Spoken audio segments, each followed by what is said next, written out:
نحمده ونصلي ونسلم على رسوله الكريم اما بعد فاعوذ بالله من الشيطان الرجيم بسم الله الرحمن الرحيم قال الله تبارك وتعالى في القرآن المجيد محمد رسول الله والذين معه صدق الله مولانا العظيم۔ آج جس مقصد کی خاطر آپ لوگوں کی خدمت میں حاضر ہوا، ایک کتاب قاری ظہور احمد فیضی کی نظر سے گزری جو دل کو بہت ہی چبھی، اس کے حوالے سے میں چند باتیں عرض کرنا چاہوں گا۔ درجہ ثانی ثالثہ کا طالب علم ہوں، شامیر علی نام ہے، اور ان کو دیکھنا چاہیے کہ جب درجہ ثالثہ کے بچے ان کے سامنے آ کر کھڑے ہو جائیں اور ان کی بدبختیاں دیکھنے لگ جائیں تو ان کو پھر غور کرنا چاہیے اپنے ایمان کے متعلق کہ کہیں ہم حضور کے اصحاب کے ساتھ زیادتی تو نہیں کرے۔ اعلیٰ حضرت کہہ گئے حق بدستے حیدر کرار اور امیر معاویہ بھی ہمارے سردار، ان پر طعن و تشنیع کار فجار۔ جب ہمارے اسلاف کہہ گئے کہ امیر معاویہ پر اپنی زبانوں کو بند رکھو تو یہ بدنصیب لوگ کس بنا پر امیر معاویہ پر طعن کر رہے ہوتے ہیں، اس حوالے سے میں چند باتیں عرض کرنا چاہوں گا۔ اس نے کتاب لکھی ہے سلو امام حسن کے نام کے ساتھ، اور اہل سنت کے بولے بالے سنیوں کو ورغلانے کی بہت بڑی ناکام سازش کی ہے، اور میں اس بات پر متفق ہوں کہ اہل سنت کے کوئی عالم کوئی طالب علم جب اس کتاب کو پڑھے گا تو ضرور اس کے دل میں وہ درد ہوگا جو مجھے ہوا کہ حضور کے اصحاب سیدنا امیر معاویہ بخاری مسلم ترمذی نسائی ابی داؤد ابن ماجہ امیر معاویہ کو رضی اللہ تعالیٰ عنہ اور حضرت کہہ کر پکارتے رہے، اور یہ بدنصیب اپنی پوری کتاب میں کسی جگہ نہ حضرت لکھ سکا نہ رضی اللہ عنہ لکھ سکا، صرف معاویہ کہہ کر پکارتا رہا جیسے چھوٹے بھائی کو پکارا جاتا ہے۔ جس امیر معاویہ رضی اللہ تعالیٰ عنہ کے بارے میں عبداللہ بن عباس فرماتے ہیں، اور یہ اہل بیت میں سے ہیں، حضور کے چچا کے بیٹے ہیں عبداللہ بن عباس، جو فرماتے ہیں کہ امیر معاویہ بہت بڑے فقیہ ہیں، اور کبھی کتابیں اٹھا کر دیکھو تو غالباً بخاری کے اندر ہی یہ روایت ہے کہ انہوں نے فرمایا کہ ہمارے درمیان جتنا علم امیر معاویہ کے پاس ہے اتنا شاید کسی کے پاس بھی نہیں ہے، لیس احد منا، کسی کے پاس نہیں ہے اتنا علم جتنا امیر معاویہ رضی اللہ تعالیٰ عنہ کے پاس ہے۔ اور حضرت عمر بن خطاب جن کے بارے میں نبی کریم نے فرمایا کہ میرے بعد اگر کوئی نبی ہوتا تو وہ عمر بن خطاب ہوتا، حضور نے بالکل حقیقی معنوں میں جن کے بارے میں نبوت کا بتایا کہ اگر میرے بعد میری اگر نبوت اختتامی نہ ہوتی تو عمر بن خطاب میرے بعد نبی ہوتا۔ وہ عمر بن خطاب فرماتے ہیں لا تذکروا معاویہ الا بخیر، امیر معاویہ کا جب بھی ذکر کرو خیر کے ساتھ کرو۔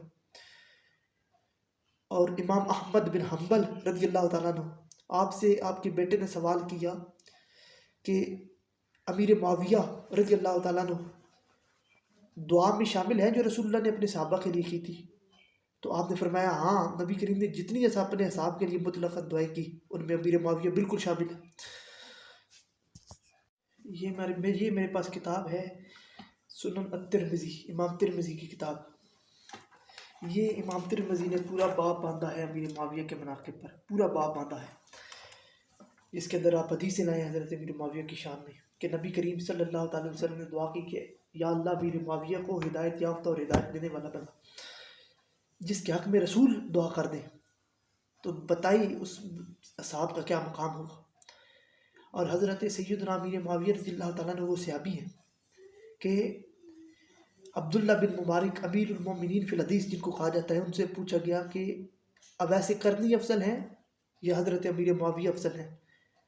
تو آپ نے فرمایا کہ امیر معاویہ نے جو سرکار صلی اللہ علیہ وسلم کے ساتھ جہاد کیا، جو گھوڑے کے سام کے ساتھ مٹی لگ کر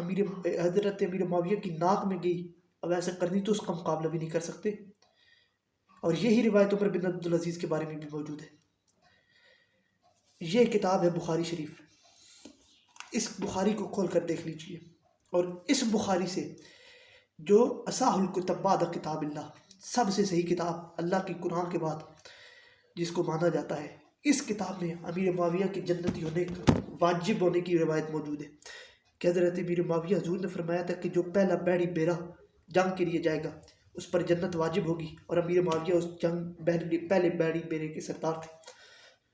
تو جس حضور کے صحابی کی اتنی شانیں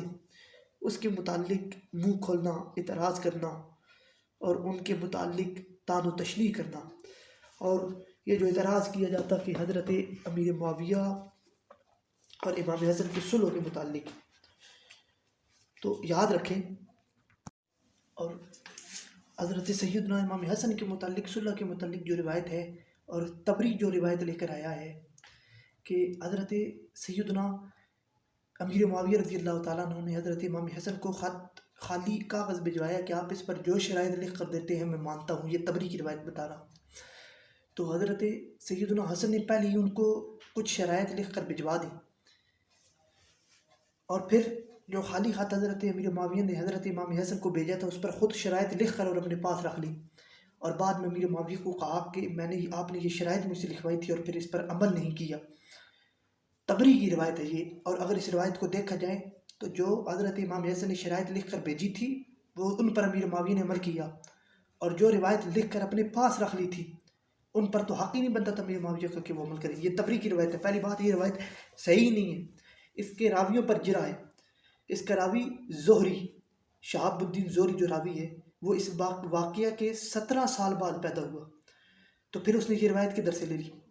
17 سال کے بعد ایک بندہ پیدا ہو رہا ہے اور اس نے یہ روایت لے لی۔ خود اندازہ لگائیے،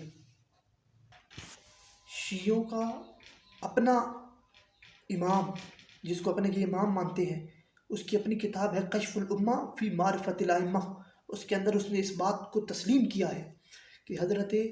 امام حسن نے حضرت امیر معاویہ کے دامن میں جو ہاتھ دیا ہے وہ اس بنا پر دیا ہے